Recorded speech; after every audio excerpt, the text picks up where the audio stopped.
How's it going? Pokemon Masterclass here. We are back with another video, another extracurricular. Today we're talking about tournament prep. Justin, say hi. Hey, what's going on, everybody? We're really excited to give you a little peek into what we do coming on the cusp of another Players Cup. Players Cup 4 is coming up next weekend, and we just want to show you kind of what we do to prep for these tournament weekends. There's a lot of games coming up. It's kind of a daunting task for somebody that's maybe new to VGC, so I want to give you some tips on what we do.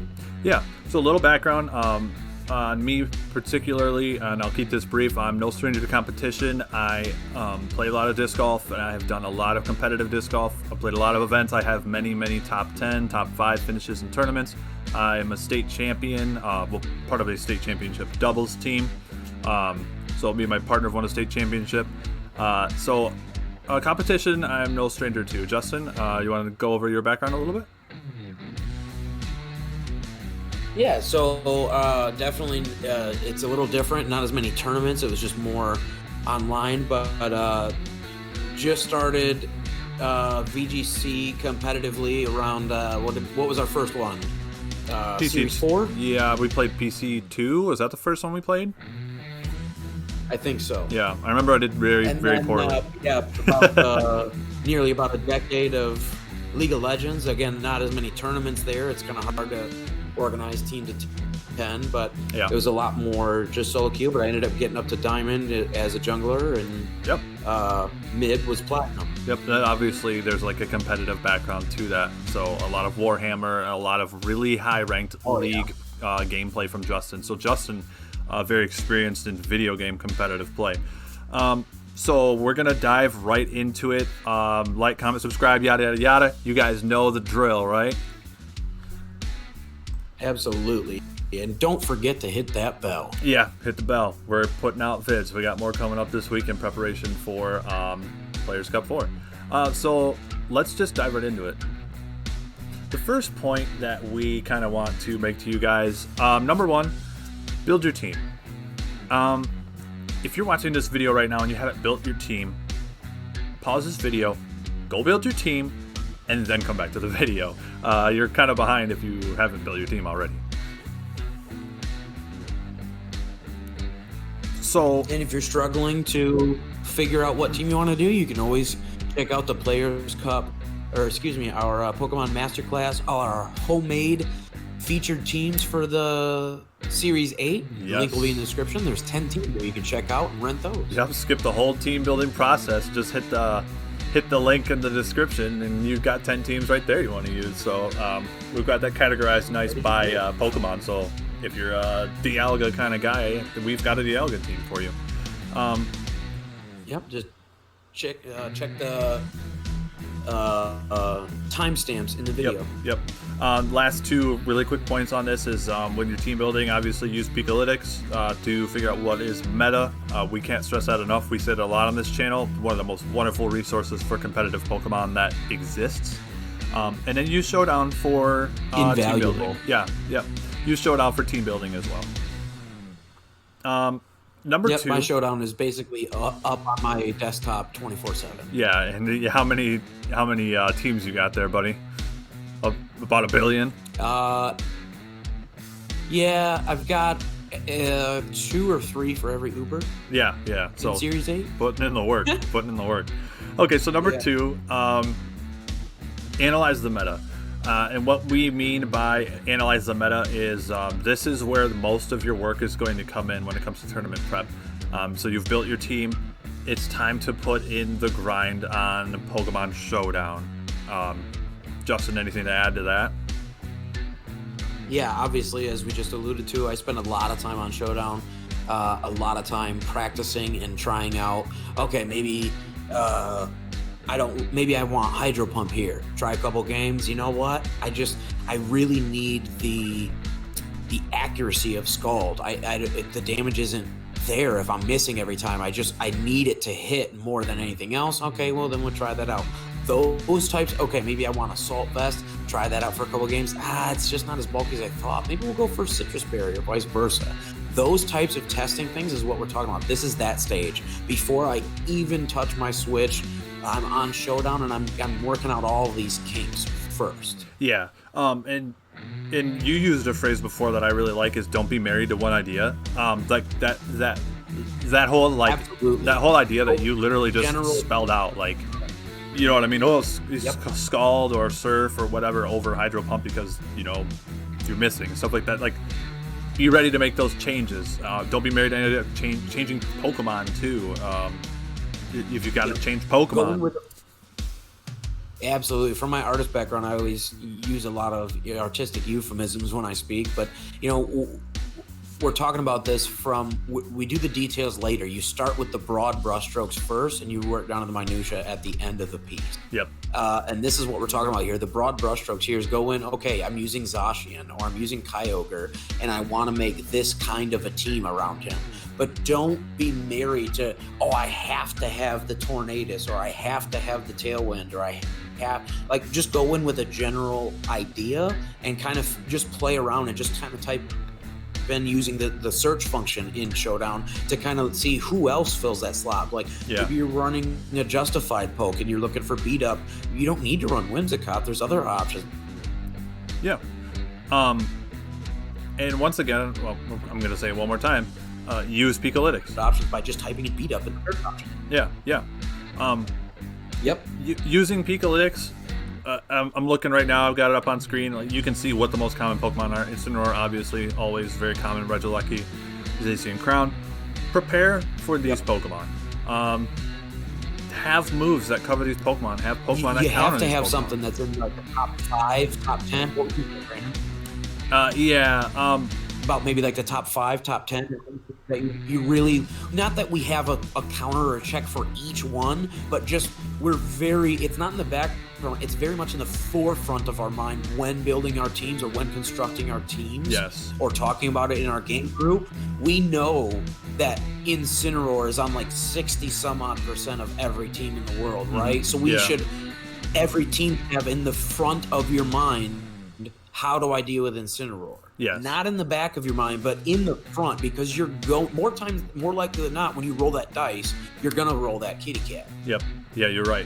And obviously with Picolytics, you can see the moves that they're using. You can see the natures, their common teammates. The common teammates never makes sense because it's always like the same top meta Pokemon until that. But whatever. Items. In Incineroar's case, it's really hard because he's so versatile.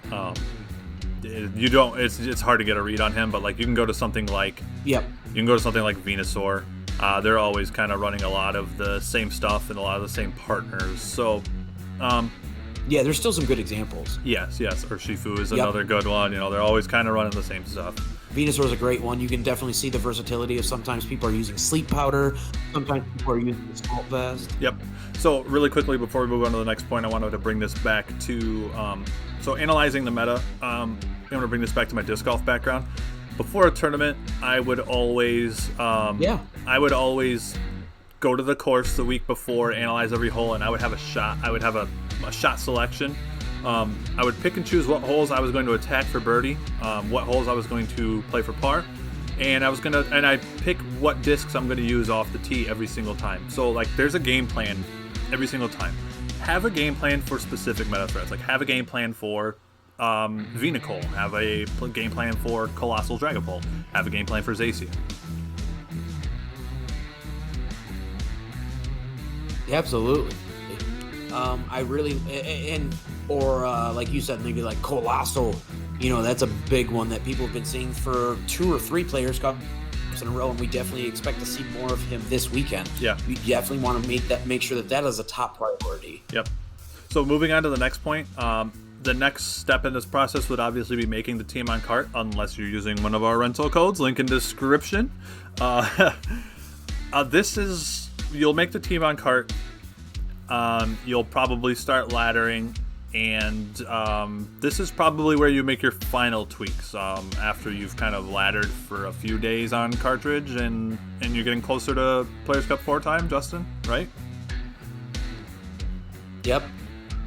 Obviously once we've worked up the kinks, and maybe me or Brandon or anybody else in the PMC crew behind the scenes have worked up the kinks, maybe done some scrims on Showdown, and done your not final tweaks, but basically like that 90% tweaks. Like, all right, this feels really good. I've got some wins. I feel like I understand how the team works.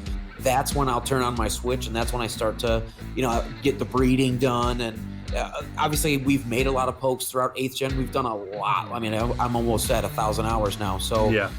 most of what I've got is plug and play, other than the Ubers, which obviously we're doing our max rate adventures. I think we've only got 1 or 2 more to catch, right? Like, you've got a Palkia. Yeah, I think I got ready for us to Palkia, catch like anyone. Stack Attack or something. I mean, he's not a restricted mon. But as far as restricted mons go, I think we've got pretty much all of them. Yeah, so like I just spent a couple of bottle caps today coming in from the last months of Master Ball tier. So like we're obviously working on the last little bits of stragglers, but a lot of it for us is plug and play nowadays. Yeah, it is. So like we know this is my Incineroar on cart, so this is the Incineroar I plug and play on and type into Showdown. Yep.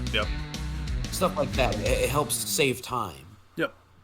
So Instead of making it, because sometimes you do need to make a brand new set, but not all. Sometimes you can just use the same old Incineroar or the same old Tapu Fini. Yeah, they're incredibly plug and play Pokemon. Just kind of fit on every team. Interchangeable. Yep. So the last, not the last point, but some of these last points are kind of quick, but very important. The next one is get some real rest. I would say the day before. Oh, absolutely, especially the night before. Yeah, the night before. This is when your final tweaks need to be made. Cement everything the night before, and get some real rest. So like what that would mean to me is like don't ladder until 12 p.m. whatever the day before, right? Yep. That definitely burns you out. Like I wouldn't even ladder the day before at all, like maybe the morning or day, but like once it gets past like the afternoon, evening time, I'd put Pokemon away. Like I would just put all my work in throughout the week or weeks prior, and that evening I would just relax with my family or friends and just go out or restaurant or do whatever you got to do. But I would just kind of put Pokemon out of my mind to just kind of give it like a palate cleanse for a couple hours, get a real good night's sleep, and then wake up fresh and just trust that I've put in the work and prep already. Yeah, that's what I do in disc golf. I don't play at all the day before unless it's just a little bit of putting practice. I literally don't play any disc golf if I can avoid it. But if I feel like my stroke's a little off, don't want to stress those muscles. Yeah, if I feel like my stroke's a little off, maybe I work on that, and then I work on that hard the next morning. Which kind of leads me to the next point: is the next morning, wake up ready to go. You're well rested from getting all that sleep, and eat an actual meal. Like, don't. Yeah, eat. I don't care. I don't want to hear these excuses of, oh, I don't eat breakfast, or I don't like breakfast, or it's not my normal routine, or I'm not a morning. I don't care.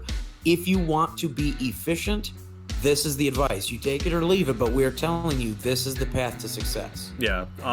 You have to wake up. You have to eat a real breakfast, not a Pop-Tart, not cereal. Make some eggs, make some toast, eat some meat, get some protein, get some. Don't be slamming a couple monsters. Banana, oranges. Yeah, no sugary drinks, none of that. Eat healthy.